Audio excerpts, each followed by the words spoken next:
30 अगस्त 2020 रात के करीब 11 बजे। लद्दाख की बर्फीली पहाड़ियां और सीमा पर बढ़ती हलचल। कुछ ही मिनटों में भारतीय सेना के पोस्ट पर एक खबर पहुंचती है।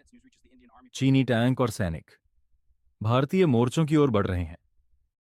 यह सिर्फ एक खबर नहीं थी, यह युद्ध का संकेत हो सकता था। क्या भारत चीन युद्ध बस शुरू होने वाला था, या यह सिर्फ एक रणनीतिक दबाव था? आज हम जानेंगे 31 अगस्त 2020 की रात वास्तव में हुआ क्या था। 2020 भारत और चीन के रिश्तों का सबसे खतरनाक दौर था। गलवान घाटी में हिंसक झड़प हो चुकी थी। पूर्वी लद्दाख के कई इलाकों में दोनों सेनाएं आमने सामने खड़ी थीं। इस पूरे क्षेत्र में एक जगह सबसे ज्यादा महत्वपूर्ण थी, कैलाश रेंज और रेजांगला।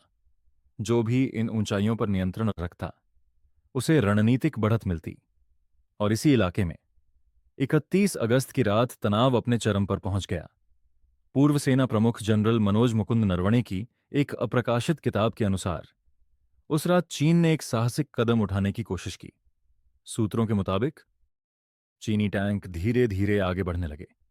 सैकड़ों सैनिक तैनात किए गए। भारतीय सेना हाई अलर्ट पर आ गई।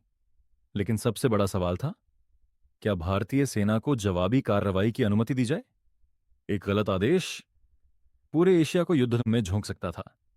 मोर्चे पर मौजूद भारतीय कमांडर दिल्ली से आदेश का इंतजार कर रहे थे। जनरल नरवणे के विवरण के अनुसार सेना पूरी तरह तैयार थी, लेकिन अंतिम फैसला राजनीतिक नेतृत्व के हाथ में था। दिल्ली में बैठी सरकार के सामने सबसे बड़ा सवाल था, क्या गोली चलाई जाए? लेकिन उस रात कोई गोली नहीं चली। टैंकों की भिड़ंत नहीं हुई। लेकिन दोनों सेनाएं कुछ ही दूरी पर आमने सामने थीं। यह सिर्फ सैन्य टकराव नहीं था, यह ताकत की परीक्षा थी। सालों बाद पत्रकार सुशांत सिंह ने द कारवां में इस घटना का खुलासा किया। जब राहुल गांधी ने संसद में इस घटना का जिक्र किया, तो लोकसभा में हंगामा मच गया। सरकार का बयान था, चीनी टैंकों की कोई घुसपैठ नहीं हुई। विपक्ष ने सवाल उठाया, अगर ऐसा कुछ नहीं हुआ तो फिर सेना प्रमुख की किताब में यह दावा क्यों? तो सवाल उठता है, क्या चीन ने सच में टैंकों से हमला किया?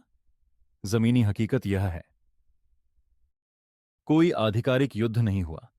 भारतीय सीमा में बड़े पैमाने पर टैंक हमला साबित नहीं हुआ, लेकिन एक बेहद गंभीर सैन्य तनाव जरूर था। विशेषज्ञ मानते हैं, चीन ने उस रात भारत की प्रतिक्रिया को परखा और भारत ने बिना युद्ध के रणनीतिक बढ़त बनाए रखी।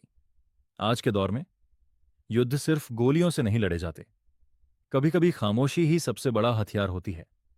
30 अगस्त 2020 की रात सिर्फ एक सैन्य घटना नहीं थी, यह राजनीति, रणनीति और शक्ति संतुलन की कहानी थी। आज भी कई सवाल बाकी हैं।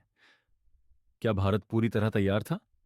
क्या चीन पीछे हटा, या सिर्फ रणनीति बदली? और सबसे बड़ा सवाल, देश को पूरी सच्चाई कितनी बताई गई?